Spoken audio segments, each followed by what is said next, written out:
And she said, "Words cannot describe the pain I'm in, but I'm glad my dad is at peace. U.S. cases being reported by teachers and educational staff, we cannot stay closed." When you have DC Family Child Agency talking about a 62% decrease in abuse cases being reported, you cannot stay closed. When even the AAP, American Academy of Pediatrics, talked about morbidity and mortality if schools stay shut down, and 70 to 80% of children with mental health diagnoses receive their care in schools. The consequences are grave if we stay shut down. And there's a way for essential workers to go back to work just as our meatpacking facilities did, just as you all in the media are essential workers. We believe our teachers are as well. Yes. Catherine. Thanks, Kayleigh. The administration has said that the goal of maximum pressure is to force Iran back to the negotiating table so we can get a better deal. Is that still the goal of maximum pressure? And in light of the reported new trade and military partnership between Iran and China, what evidence is there that the policy is succeeding? I have no information today to update you on our Iran relationship, which stays the same today as it has been. Yes, Daniel. Thank you. I have two quick questions. President Trump's former chief of staff, mcEnany, who still has a role in this administration, he said in an op-ed today that we still have a testing problem in this country and that he and his son have to wait for 5 to 7 days for results. If even President Trump's former chief of staff levels this criticism, doesn't that indicate we do have a problem with testing? Do you have a reaction to his op-ed? Yeah, our reaction is that we've tested, we lead the world in testing. We've done more than 40 million tests. That's an extraordinary number. Admiral Joie gave us an update yesterday that on Friday we did over 800,000 tests.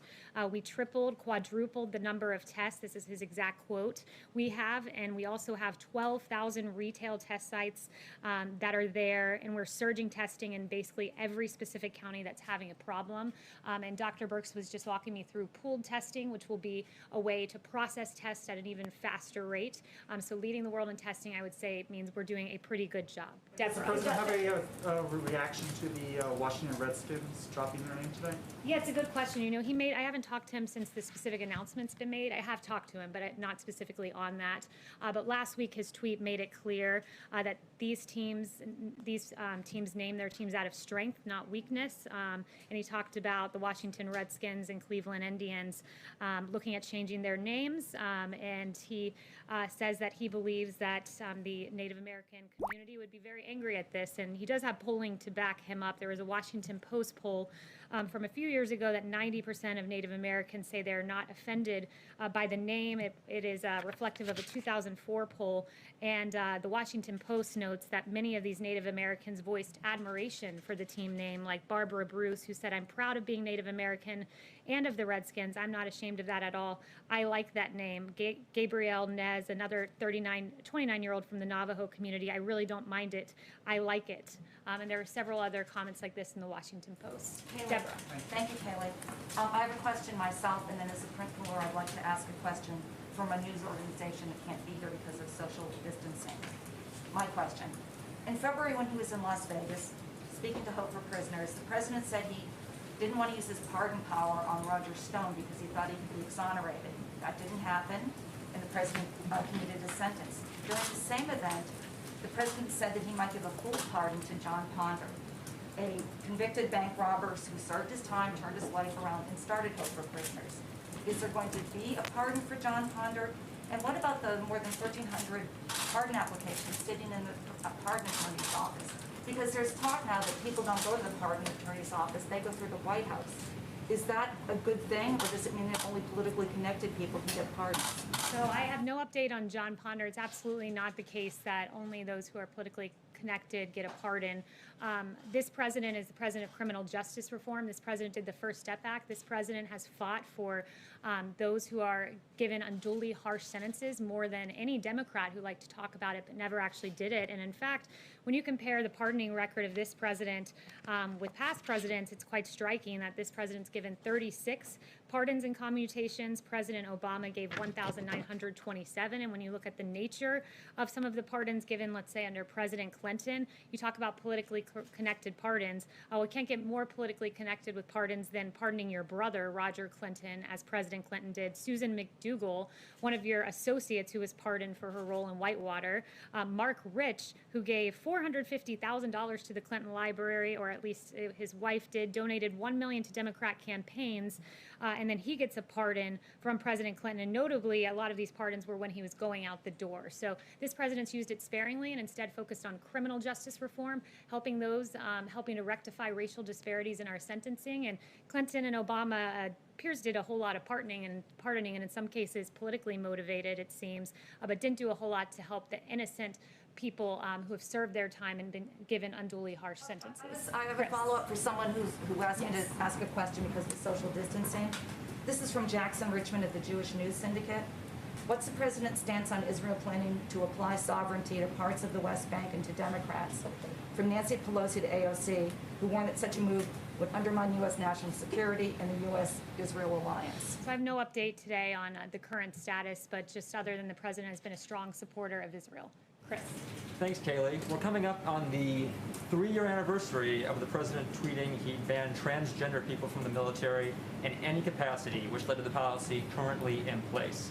Last week, a group of 116 lawmakers led by Congresswoman Del Bene wrote the administration urging them to lift the policy. Would the president reconsider the policy? I haven't talked to him about that specific policy, but this president is proud that in 2019, we launched a global initiative to end the criminalization of homosexuality throughout the world. He has a great record when it comes to the LGBT community. The Trump administration eased a ban on blood donations from gay and bisexual men, and he launched a plan to end the AIDS epidemic by 2030. So we're very proud of our achievements. The ban on John. transgender people in the military is still in place. John. We have a Supreme Court ruling that anti-trans discrimination is a form of sex discrimination.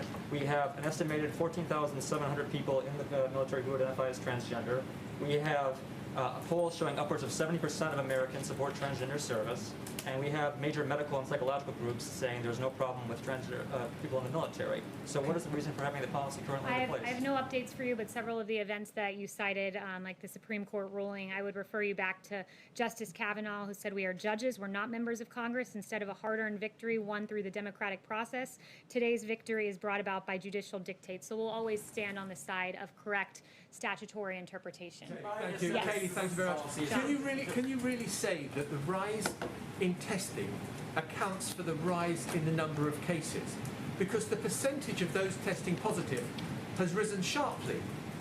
Yes, so I would say to this, as we've always said, that there would be embers, there would be fires. So we readily acknowledge the embers and the fires that are around the country, but we also note that it's logic, basic common sense. When you're testing more than any country in the world, you're going to identify more cases. We've tested more than 40 million. That means we will identify more cases. But when you see the fact that mortality has come down per 1,000 population in a way that it was not months ago in New York and New Jersey, it means that we have become very adept at our therapeutics and our ways of finding people in communities rather than in hospitals, catching things early, and moving forward in a way that we know how to aggressively attack this virus and keep the American Follow up with the travel ban. Chanel. Just can I ask you on the travel ban? Sure. What is the rationale now for keeping people from Europe, Ireland and the UK from the United States when they have a fraction of the number of cases that you do in the US? The argument is we will always put America first. Chanel. Thank you, Kayleigh. If you will expand on the difference between this time last month and now when it comes to framing the discussion about law enforcement. Last month, the president hosted a law enforcement roundtable, and at that roundtable, he said that he would not support defunding police. And yet, 1 month later, we still have Democrat cities doing so, disbanding their police, defunding their police. How does the White House feel it should frame the debate now with regards to defunding the police so that a reasonable discussion can be had with these Democrat cities who are trying to do so? Yeah, it's a very good question. We know that in Los Angeles, when they announced that they would be defunding their police department by $150 million, they basically immediately after saw a 250% increase in homicides.